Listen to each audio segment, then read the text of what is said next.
1955년 도쿄 이타바시, 어느 한 청년이 간곡히 부탁하는 소리가 들렸어.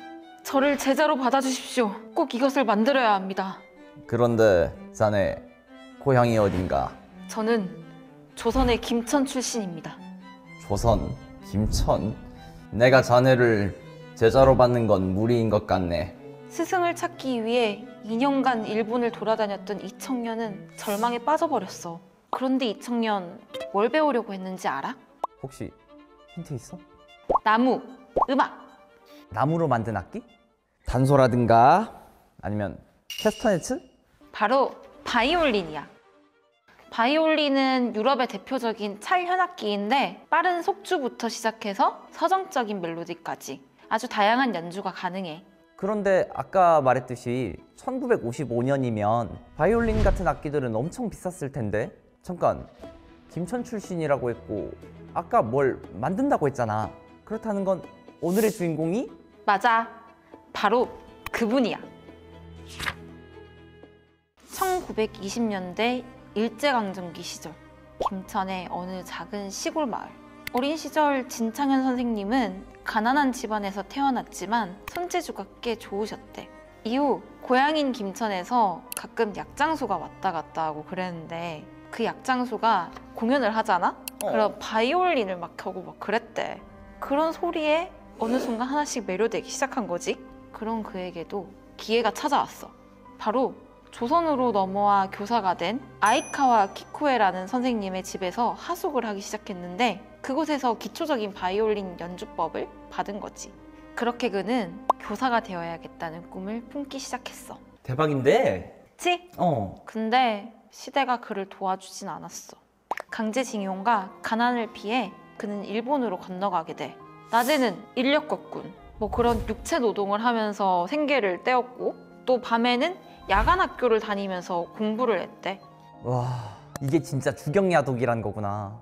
이후 학비를 열심히 모아서 메이지 대학 영문과 야간학부에 입학하게 되고, 거기서 영어교사 자격증까지 취득하게 돼.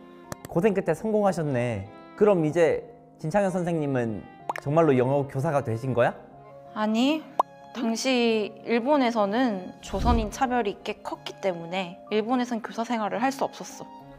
와, 영어 교사를 하겠다고? 그 자격은 액세서리나 다름없어. 자넨 조선인이잖아. 이렇게 절망에 빠진 어느 날, 하루는 대학교 강연을 듣는데 어디선가 감미로운 선율 소리가 들려왔어. 바로 바이올린 소리였지. 스트라디바리우스 바이올린의 소리에 대한 강연이었던 거지. 곧장 그 아름다운 선율에 매료되었어. 이후 진창현 선생님은 그토록 바라던 영어 교사의 꿈을 뒤로하고 현악기 제작자로 장래희망을 바꾸게 돼. 그런데 현악기 제작도 상황은 똑같았어. 내가 자네를 제자로 받는 건 무리인 것 같네. 미안하네. 일본에 있던 현악기 장인들도 진창현 선생님이 조선인이라는 이유로 그를 제자로 받아들이지 않았던 거야. 진짜 너무하네. 이후 진창현 선생님은 메이지 대학교에 입학하기 전 그랬던 것처럼 근처 공사장에서 채석과 벌목 같은 노동으로 생계를 유지하면서 지내셨어. 하지만 물러날 진창현 선생님이 아니지. 맞아. 의지의 한국인. 목재를 다루는 일을 하다 보니 현악기 제작에 필요한 목재를 감별하는 법도 익혔고, 목재를 파는 동안 현악기 공장을 가잖아? 거기서 이제 어깨너머로 현악기 제작을 하는 법을 배우게 된 거야. 그는 바이올린 제작을 독학하기 시작했지. 맞다. 생각해보니까 진창현 선생님은 영어를 전공하셨잖아. 맞아. 그래서 책방으로 가서 영어로 된 원서들을 읽으면서 바이올린을 직접 제작하기 시작한 거야. 이후 그는 바이올린 제작을 하면서 기술도 익혔고, 일본에서 만난 아내의 제안으로 도쿄 있잖아, 일본 수도. 거기서 바이올린을 제작도 하고 납품도 하고 또 수리까지 하기 시작했어. 평균 수면 3시간. 동네에서는 진창현 미쳤네 라는 소문이 돌 정도였대.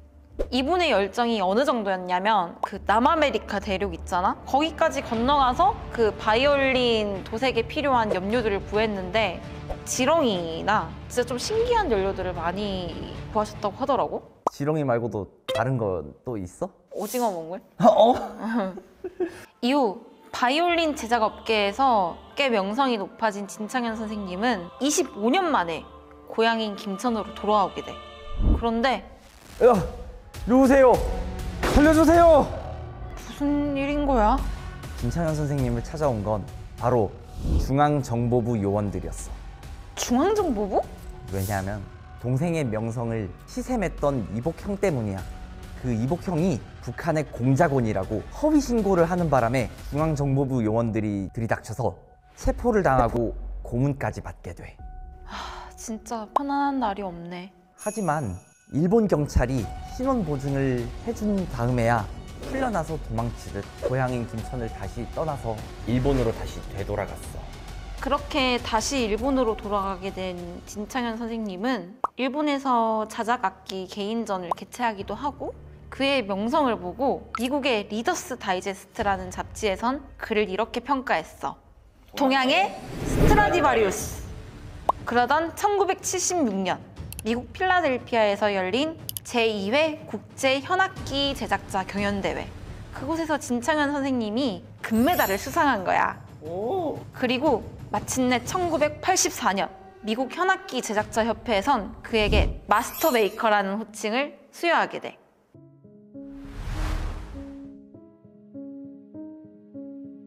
とにかくストラディバリウスというバイオリンを作りたいというそれ仕事一筋の人でした。そうですね、主人の楽器と他の方の楽器を比較しますと音っていうのはそれぞれ弾く人にとって選択が違うと思います。でも主人の楽器は、最初作った時からオールドっていうんですかね、古い枯れてて澄んでて、そういう音だと思います。 제 바이올린은 스트라디바리우스의 20%에 못 미칩니다. 남극 여행 후 1년 만에 10% 정도의 소리의 비밀에 더 다가섰죠. 이제 곧 나머지 10%도 정복하지 않을까요? 진창현 선생님은 자기가 직접 만든 악기 있잖아? 그거를 또 무상으로 기증도 하셨대. 진짜 대인배신데? 이 이야기는 해협을 건너는 바이올린이라는 드라마로 제작되기도 하고 천상의 현이라는 만화로 제작되기도 했어. 그리고 2008년 마침내 진창현 선생님은 국민훈장 무궁화장을 수상하게 되셨어. 그런데 가만히 있을 일본이 아니지. 진창현 선생님이 현악기 제조 능력으로 국제적인 명성을 얻자 끊임없이 일본으로 귀화를 해달라고 요청했대. 하지만 그런 요구에도 불구하고 진창현 선생님은 끝내 한국인 진창현으로 숨을 거두셨어.